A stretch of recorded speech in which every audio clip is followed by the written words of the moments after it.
Hey guys, my name's Pocket and welcome back to League 101. Today we're going to be talking about Lulu. Since the buffs in patch 10.25, Lulu is one of my favorite champions right now. Not only did she get a buff herself, but there were buffs to her items as well. In this video, we're going to talk about all of these things, from abilities to rune choices into itemization, and then we're going to finish off with some little tips and tricks that are really going to help you master Lulu. As usual, I'm going to put timestamps in the video description, and if you've got any questions whatsoever, please do leave a comment. I'll try and get back to everybody, or you can hop into my Twitch stream. I stream every Thursday, Friday, Saturday, and Sunday, and I'm sure I'll be able to help you out.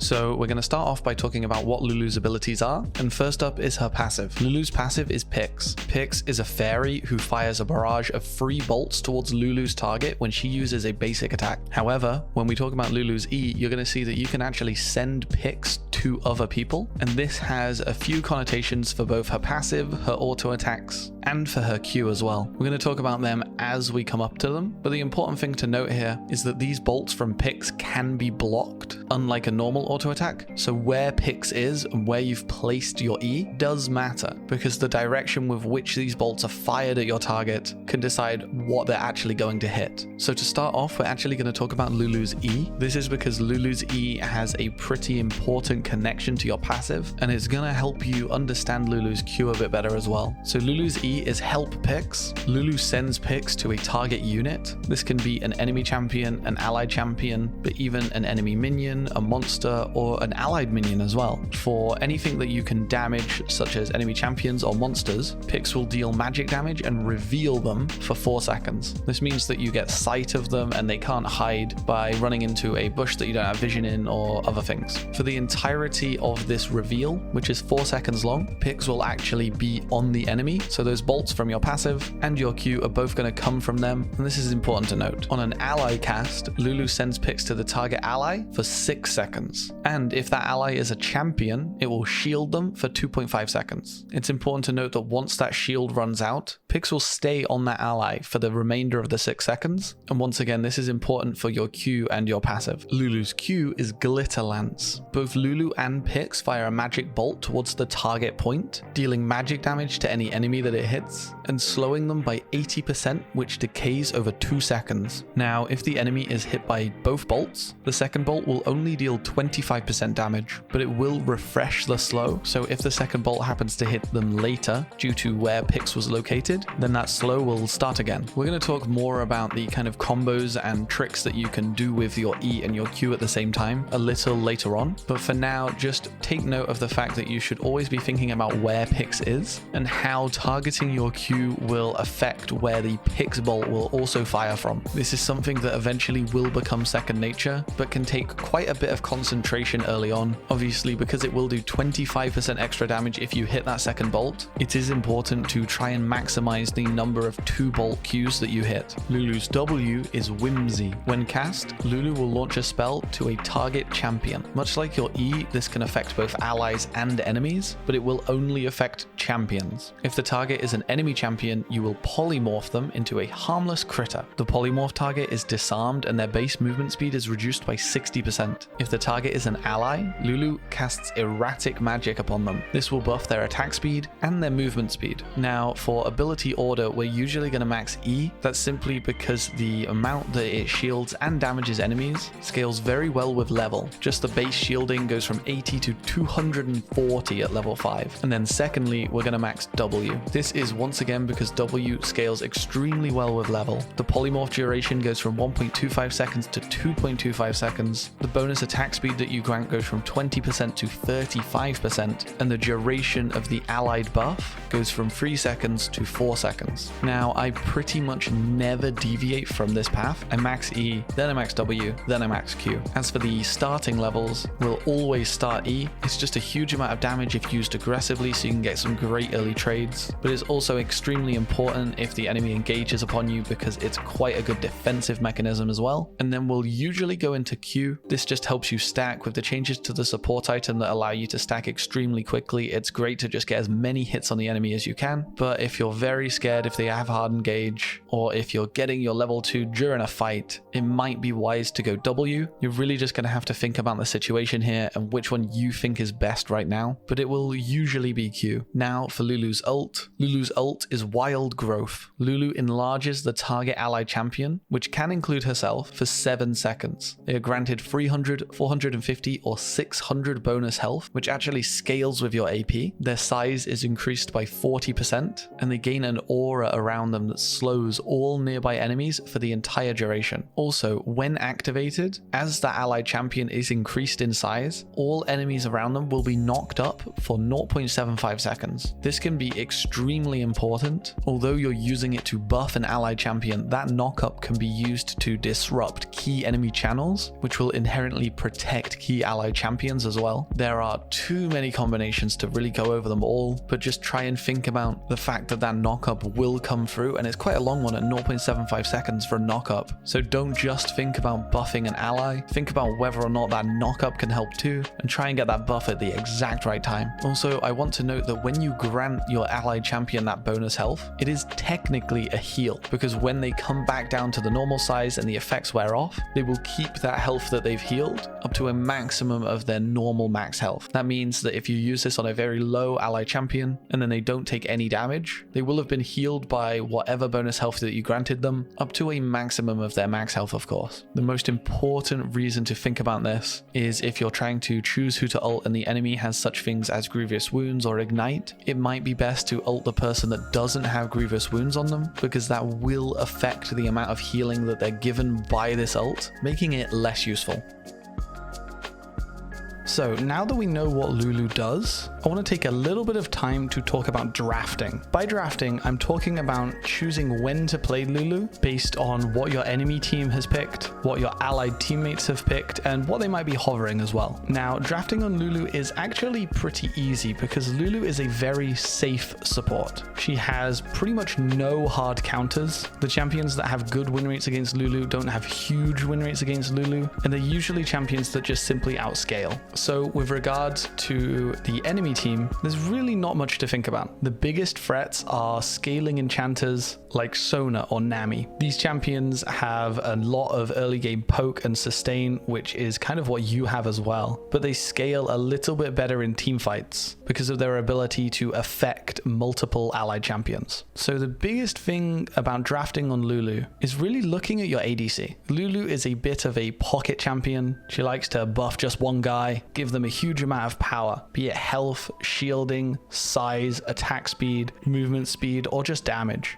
And the most obvious subset of ADCs that Lulu absolutely loves is the attack speed hyper carries. I'm talking, of course, about Twitch, Vayne, and Kog'Maw. These champions love attack speed due to their passives, but they also need a lot of attack speed and items to really be relevant. Lulu's lane oppressive nature can really help them survive that early game, but also just because they love attack speed so much, it actually makes Twitch and Vayne a big threat in lane. They hit their power spikes surprisingly early because of your W, and by the time you've got Ardent Sensor, they can become absolute monsters. So if you're thinking about what to play and your ally has picked Twitch, Vayne, or Kog'Maw, Lulu is pretty much definitely your best bet here. The next subset of ADCs that really do like Lulu are those that like attack speed, because most ADCs do of course, but also like the movement speed. I find that this is a bit underappreciated, but I'm talking about champions like Ashe or Draven. Being able to aggressively W a Draven that's taking a nice trade and have him run down and get a couple of more empowered axe hits off on the enemy champions is really nice with Lulu.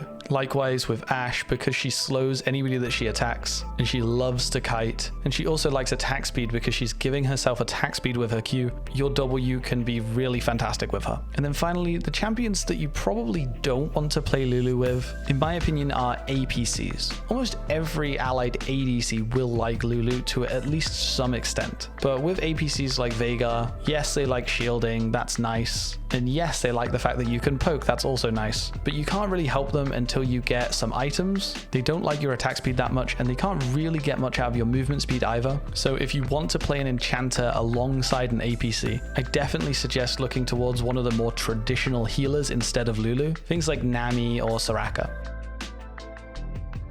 So now we're going to talk about Lulu's runes. And we're going to start off by talking about your keystone choices. With Lulu, you have one very important choice to make, and that is between Airy and Guardian. Luckily, right now, I think this choice is relatively simple. I base it entirely off what the enemy bot lane is. If the enemy has a hard engage support, this is somebody like a Nautilus or a Leona. They have long cooldown, engage abilities, and they're meant to get onto you and then burst you down with the ADC. Then we're going to take Guardian. The reason for this is that Guardian offers both you and your ally a shield when you take a significant amount of damage, but Guardian has a very long cooldown itself. This means that it synergizes well into these hard engage supports that engage rarely, but when they do, they really do want to kill you, as opposed to more pokey supports that will be constantly hitting you, and they will be able to proc that Guardian, popping your shield and effectively wasting it because then they don't follow up with anything. And then until Guardian comes off cooldown, you're extremely vulnerable and you can't actually get any use out of your keystone. Guardian also offers you access to the resolve tree that has some nice runes from a defensive standpoint, but we're going to talk about them in a second. If the enemy does not have a hard engage support though, we're going to look towards Summon Airy. Summon Airy is both a defensive and offensive keystone, which will send your little pet Airy to any champion that you hit with a basic attack, ability, item effect, or summoner spell, and this will include allied and enemy champions. If sent to an enemy champion, it will do a little bit of damage, and if sent to an allied champion, it will give them a little bit of a shield. Once Airy has done its thing on whichever champion that you've sent her to, she will come back to you, and when they have returned to you, the cooldown will be reset and they'll be ready to go again. This means that Airy ends up with, in practice, a very low cooldown, especially compared to Guardian. So when you're going into enemy lanes that are hitting you a lot and you're regularly using your shield in a defensive way, this might be extremely high range lanes such as Xerath or Lux, you're going to get more out of Airy than you are out of Guardian. Airy also has a added benefit for Lulu specifically. Basically, when you have Ardent Censer or Staff of Flowing Water, which are items that we're going to talk about in the next section, they cannot buff you or your ally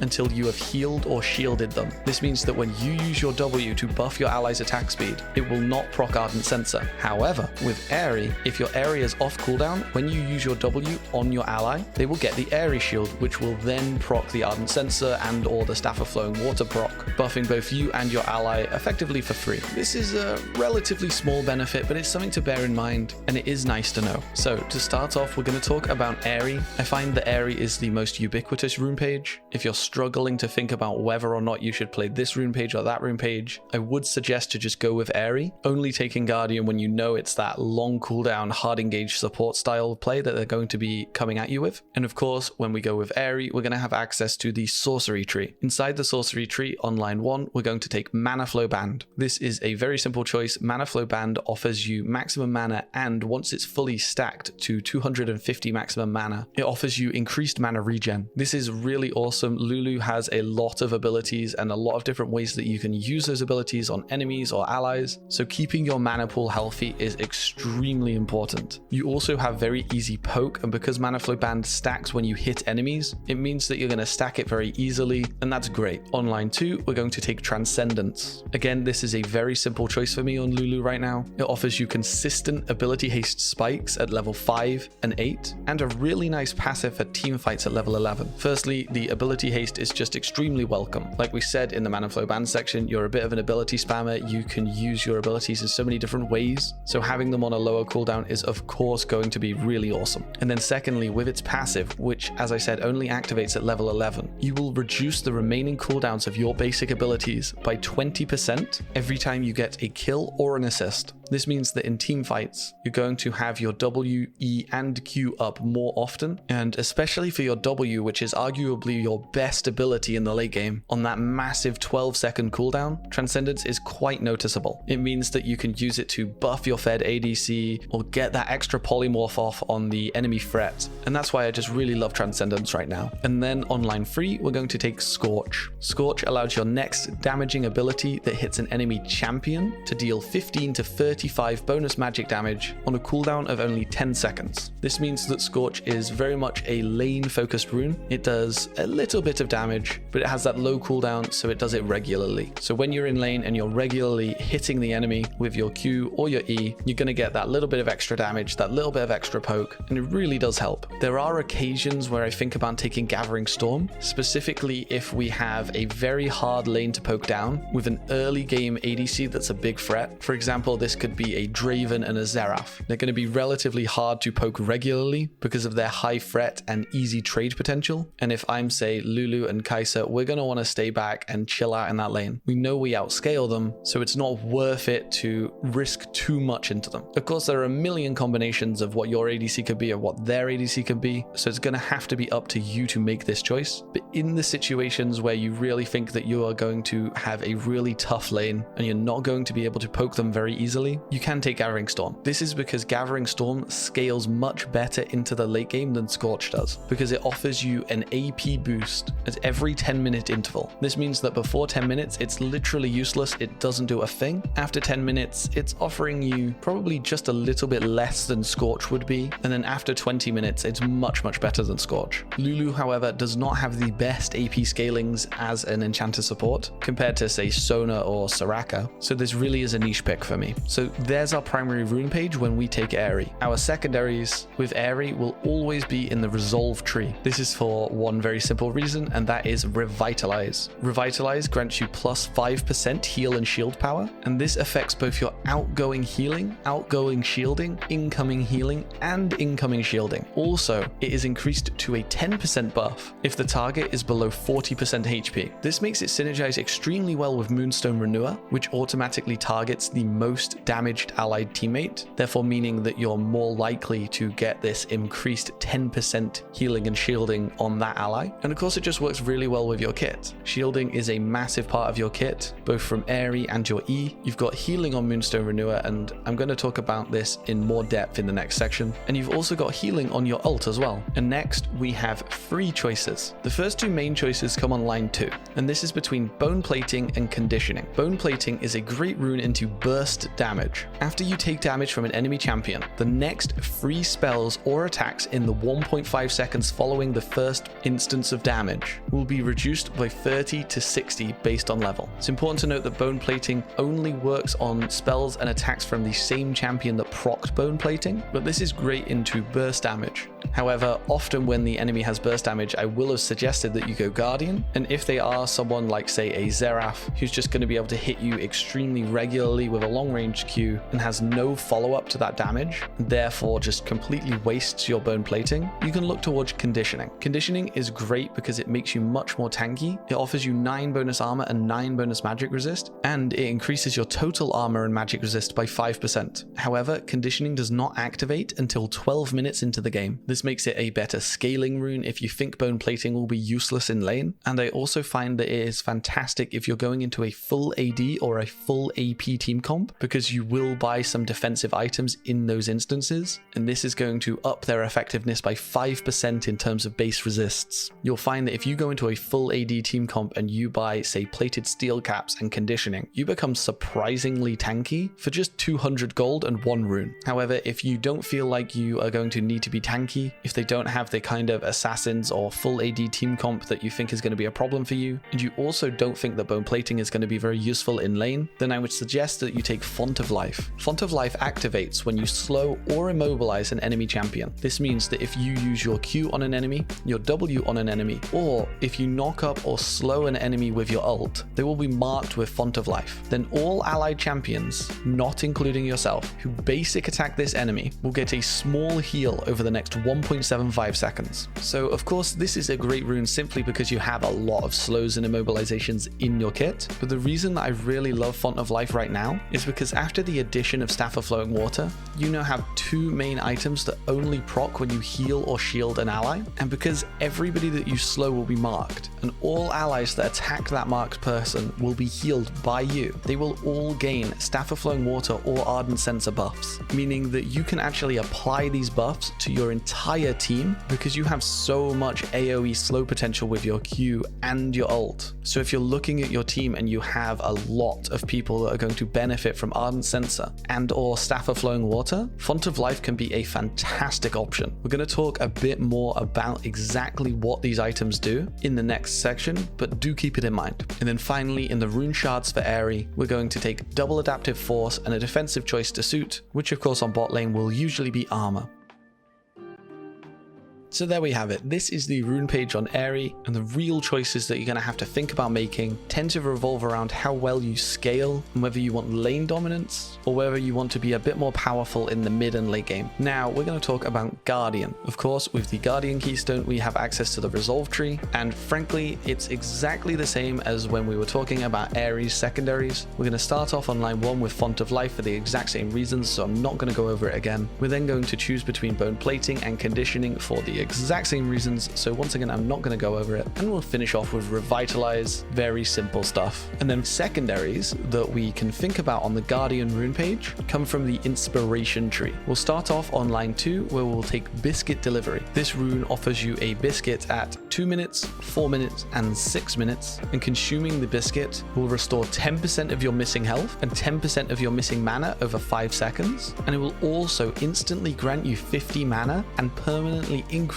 your maximum mana by 50. This really helps in lane because if you're getting low on mana, obviously the fact that it restores based on missing mana means that it can actually restore a quite significant amount of your mana when you eat it and you have very low mana. And then it's also a little helpful into the late game because you have 150 extra mana for the rest of the game. It's also important to note that if you sell these biscuits in the shop, let's say you just don't need them and you want to get a control ward, you'll still get that bonus 50 maximum mana, so don't worry about selling them, don't bother eating them because you can get a little money. And then on line 3 we're going to take Cosmic Insight. Cosmic Insight gives you 15 summon a spell haste and 10 item haste. To start off, the summon a spell haste is really nice for Lulu. You're quite vulnerable, so you have flash up more often, and then whether or not you've decided to take Ignite or Exhaust, it just means that you're going to have these up more often as well. At the moment I tend to take Exhaust when I'm using the Guardian rune set so that I can exhaust the enemy ADC if they engage upon my ADC. It's really nice to have that on a significantly lower cooldown with 15% summoner spell haste, but also offering 10% item haste is really nice because item haste not only affects active items such as Redemption, which you may purchase, but it affects actually any item that has any type of cooldown. This means that it will also affect Moonstone Renewer, which is your core mythic item. Once again, I'm not going to talk specifics about Moonstone Renewer yet, we're going to do that next section, but it has a very short cooldown, which becomes even shorter when you have this item haste, and it means that you do even more healing. And then finally, for the rune shards in Guardian, we're going to take ability haste and then either adaptive force or a defensive choice depending on how much damage you expect the enemy bot laners to do. So this will be adaptive force and then either armor or magic resist depending on the enemy support, and then the final line will take armor. So if the enemy has a high magic damage support that's also fairly hard engage, like say a Rakan, we're going to take ability haste, magic resist, and then armor. But if they have a relatively low damage support, like say a Nautilus, we're going to take ability haste, adaptive force, and then armor. This is just because adaptive force will allow you to bully that melee support a little better, but magic resist will be able to keep you alive when high threat, high trade potential engages come from somebody such as a Rakan or a Leona. And there we have it. These are our 2 rune sets on Lulu support. I know this has been a pretty long section, and for those of you that are fairly new, this could be a little confusing. So for those of you who are a little confused, I'm going to summarize this in a little less depth. When we go into a hard engage support, we're going to take Guardian, Font of Life, Bone Plating, Revitalize, and then our secondaries will be Biscuits and Cosmic Insight. And then when we're not going into a hard engage support, you should take Aerie, Mana Flow Band, Transcendence, Scorch, followed by Bone Plating or Conditioning or Font of Life based on what we talked about, and then finally Revitalize. If you've got any questions, do feel free to leave a comment or come and hop into my Twitch stream. I'll be able to help you out, I'm sure. And now we're going to move on to the build section.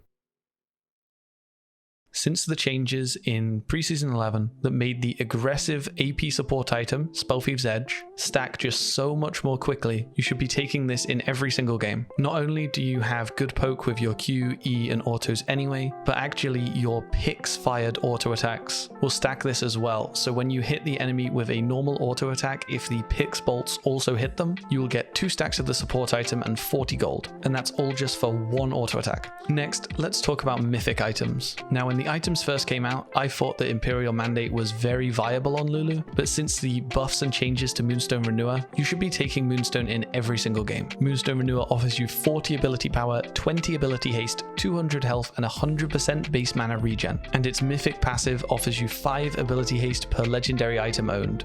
But of course, the reason that you're building Moonstone over, say, Imperial Mandate, which has the exact same stats, is for its actual passive when affecting any champion, that could be an ally or an enemy, with attacks or abilities in combat, you will heal the most damaged nearby allied champion. And that healing will be between 70 and 100 based on the target's level. This healing also has a tiny 2-second cooldown, which means that in teamfights you're doing it all the time. And it is increased by 12.5% up to a maximum of 50% for every second spent in combat with champions. Basically, what this means is that Moonstone Renewer is a fantastic item. It scales well into the late game. It allows you to heal whoever is the most damaged on your team automatically. It really drives itself. You don't have to use it. It's just all on the passive. And having done a significant amount of testing since the changes to Moonstone Renewer, I find that the amount of healing that this item is giving me is absolutely huge. Over the course of an entire game, it's really significant. And it's just a great item on Lulu. Now, during or after you buy Moonstone Renewer, you're going to want to get boots. Boots are just great to get early on bot lane, and they shouldn't be underestimated. They allow you to dodge skill shots and just get around ward and clear wards a lot easier. The core boots on Lulu are Ionian Boots of Lucidity, also known as cooldown boots. They offer you 15 ability haste and 10 summoner spell haste. They are also the cheapest boots in the entire game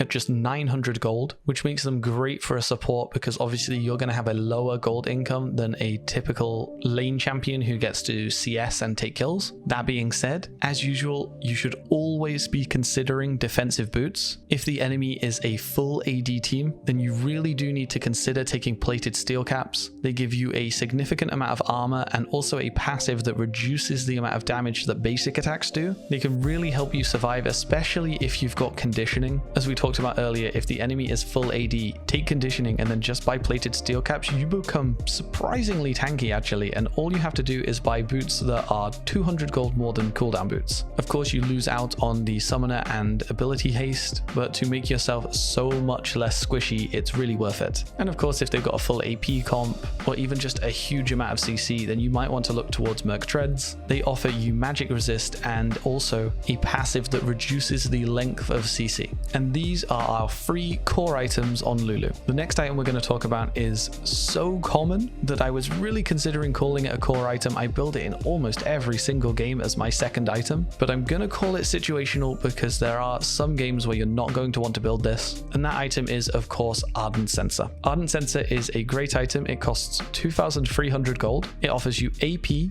mana regen, and 10% heal and shield power. But the real reason that it's such a common item on Lulu is its passive. Whenever you heal or shield an allied champion, you will both gain the Ardent Censer buff. This buff increases both yours and your allies' attack speed, as well as giving you on-hit damage. Of course, the buff being applied to you is pretty minor, but giving that attack speed to your ADCs, or really any auto-attack heavy champion that is on your team, is very powerful, because most ADCs that you're going to be pocketing on bot lane love that attack speed and the on-hit damage. You are really going to enjoy having Ardent Censer when you're with them, and also just simply because of the fact that you've picked Lulu, hopefully there are some auto-attack heavy champions on your team, because Lulu's W gives you so much attack speed to give to your ADC, and your E is giving your ADC on-hit damage as well through Pix's bolts. Ardent Censer is basically just your kit in an item as well. That synergy is very strong, and it should not be underestimated. For that reason, in almost every single game, I'm going to be playing Ardent Censer, but on the off chance that you don't have any auto-attack heavy champions on your team, let's say you've got an APC like Veigar on the bot lane, then you're going to want to forgo Ardent Censer. And then after Ardent Censer, Sensor, we're going to have a choice. That choice is between Staff of Flowing Water and Redemption. Staff of Flowing Water is basically the AP Ardent Sensor. It offers the exact same base stats as Ardent Sensor. It has the exact same build path as Ardent Sensor. It costs the exact same amount as Ardent Sensor, but its passive instead offers you and your ally ability power and movement speed instead of attack speed and on-hit damage.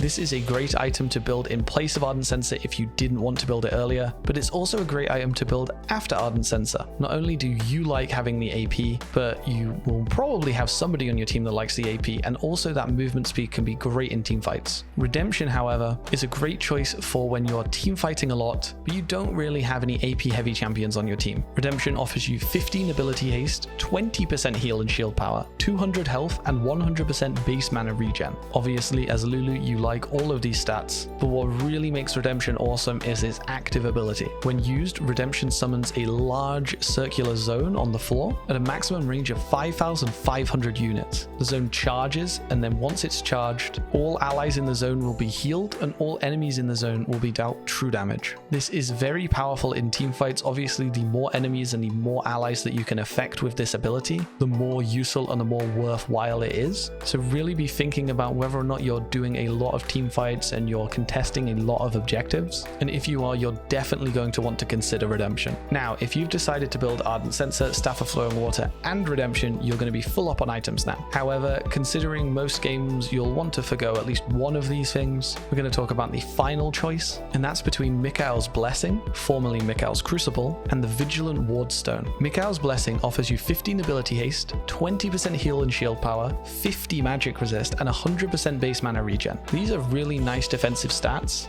50 magic resist is actually quite significant, so if you're going into heavy AP team comps, or even if there's just a really problematic AP assassin that's just deleting you, such as a Katarina, then you really do want to consider this. However, the most common reason to consider it, of course, is its active ability. Its active ability will remove all crowd control from an allied champion, with the exceptions of Airborne, which is a knock-up, blinds, disarms, grounds, nearsightedness, and suppression. This means the vast majority of CC, such as stuns and roots, can be removed with this Mikael's Blessing. So if the enemy has some core CC abilities that are really harming your ADC, locking them down and getting them killed when you really need to protect them, then you need to be considering Mikael's. Such core CC can include, but of course is not limited to, things like Morgana's Q, which at max level is a 3-second stun, or Ashe's ult arrow, which at max distance is a 3.5-second stun. But it can also go towards things like Nasus's W. I've been in games where there was a very annoying Nasus.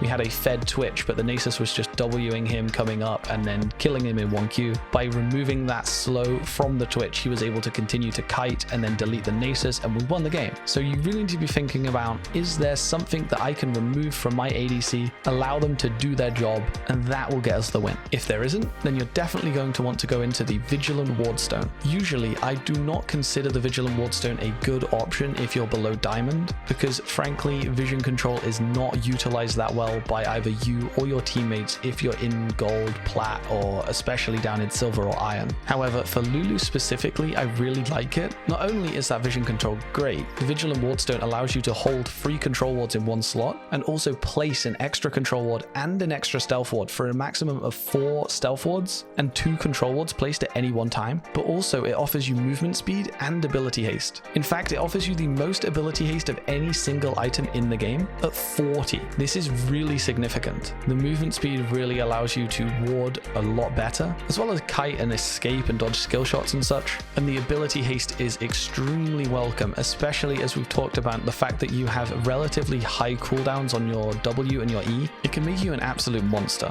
And there we have it. These are the items that you need to be considering on Lulu. Hopefully now you're going to understand when you need to be building each one and how to make that decision at least a little easier. Once again, if you've got any questions, do feel free to leave a comment, or you can join my Discord. I'll put a link in the video description. We've got a really lovely community and I'm sure somebody will be able to help you out. And now we're going to talk about a couple of little tips and tricks that are really going to help you master Lulu. The first thing I wanted to talk about is the use of your W and your E. Now, I know in the ability section, I talked about the fact that you can use your E on allies and enemies, and you can use your Ws on allies and enemies, but I've done a number of VOD reviews for viewers who play Lulu, and something that I noticed quite often, in fact, was people not using their E on enemy champions enough, and not using their W on allied champions enough. So let's start off by talking about Lulu's E. It's a great ability. It can shield your allies and it can shield yourself pretty easily. So when you go in for a trade in lane, you can easily shield yourself from any damage that they're going to trade back with you and get a nice little auto or Q trade off onto the enemy. However, early on in the game, especially in the pre-6 low levels, your E actually does a significant amount of damage to enemy champions. And depending on who the enemy ADC is and how they're able to trade with you, it can very often be a better choice to simply use your abilities aggressively. That is to say, Qing them, Eing them, and auto-attacking them. This is because the amount of damage that you're going to deal to them is higher than the amount of damage that you're actually going to shield defensively from them. Let's say the enemy ADC is somebody like a Jhin. When Jhin is reloading, he is quite vulnerable and he's not really able to turn around and trade with you very well. If you are capable of taking a trade with him because he's out of position while he's reloading, Eing yourself would be relatively useless. All he can really do is Q you, and you should be able to dodge his W. So by Eing him aggressively, even if he does turn around and Q you, he can't auto attack you because he's reloading, and you'll do more damage to him with your E than his first hit Q will do to you. Like I said, this drops off into the late game and it's more relevant in the early laning phase, but it can be very powerful. Likewise, with using your W on allied champions, you give them a significant amount of attack speed and also movement speed, which allows them to kite aggressive enemy trades or run down enemies that are trying to escape that trade. Either way, it can be very powerful. And if you're in a similar situation as we were talking about with the E, where the enemy is not actually capable of trading very well at that point in time, polymorphing the ADC or support will do a lot less than giving your ADC a significant amount of attack speed and kiting ability. Now, of course, this is something that you're going to have to choose on the fly every time you're going to use your abilities. So it's something that you're going to have to get used to yourself. But hopefully now you'll be able to make that choice easier and you'll be able to think about it a bit more. And if you take anything from this, I just want to make sure that you're considering the entirety of Lulu's kit as an option at all times. The next thing we're going to talk about for Lulu's tips is something that I mentioned a little bit earlier on, and that's using your ult and the knock-up that goes with it to disrupt certain enemy abilities. By considering who you're going to ult and the fact that everybody around them as you ult them will be knocked up for 0.75 seconds, you can time it so that you interrupt key enemy channels. These can be anything like a Katarina ult or even a teleport. Anything that can be stopped by being hard CC'd with a knock-up can be well interrupted by your ult. Also, and this is a bit more difficult but something that you should definitely be considering, not only do you interrupt channels, but you can interrupt dashes as well. For example, the jump on a Kha'Zix as he comes into your team by ulting the low HP champion that he's likely targeting. Right before Kha'Zix's jump actually gets there, you can knock him up, heal the ally, and disrupt his entire burst damage. Of course, there are tons of combos for this, but an important thing to note is that some jumps and some dashes do make people unstoppable. So obviously try not to use it if it's an unstoppable ability like a Vi. And now I want to go a little bit more in depth about one of the aspects of Lulu's E when used aggressively on enemy champions. I kind of glossed over this a little bit in the ability section, but when you use your E on an enemy champion, it will reveal them. This can be very important in certain situations. For example, if the enemy has somebody that's able to go into standard stealth, such as a Twitch, if you E him as you see him starting his Q animation, he will be revealed and able to be attacked by your entire team for as long as Pix is attached to him. This can really help you secure kills, and you need to be thinking about it if you have anybody on the enemy team that is able to go stealth, or even if you're just around bushes in which you don't have vision control. And then also, on this kind of note, you need to think about where Pix is when you've attached them to an enemy. When you E an enemy, Pix will go and attach to them, but he might go to their left, their right, in front of them, behind them. Basically, you need to take note of where Pix is, because if and when you decide to use your Q, it will fire from Pix, and you can use it to actually slow down the person that has Pix on them by firing it through them. This can allow you to run people down because it's a relatively significant slow, and if you manage to E them but they have a dash or some other mobility ability that gets them just a bit out out of your Q range, you can then Q from the picks that is attached to them, slowing them down and allowing you and your team to catch up to them and hopefully secure the kill. And then finally, slightly connected to this, is a little trick. It's not as useful as you may think, but it can be very fun. And that is attaching picks to an allied minion, which will send him into the lane, and then using your Q from that picks to attack enemy champions. This can allow you to stack your support item and get a little bit of poke, especially under enemy towers if you're not comfortable going under the tower because they've got somebody that would be able to CC you and get you killed if you stepped up. You can attach it to a minion and then Q into the enemy ADC and get your support item stack and a little bit of gold. And we're done. Thank you very much for watching. Once again, if you've got any questions, do leave a comment and I'll try and get back to every single one of you. And if you want to catch what's next on League 101, then hit subscribe and I'll see you guys next time.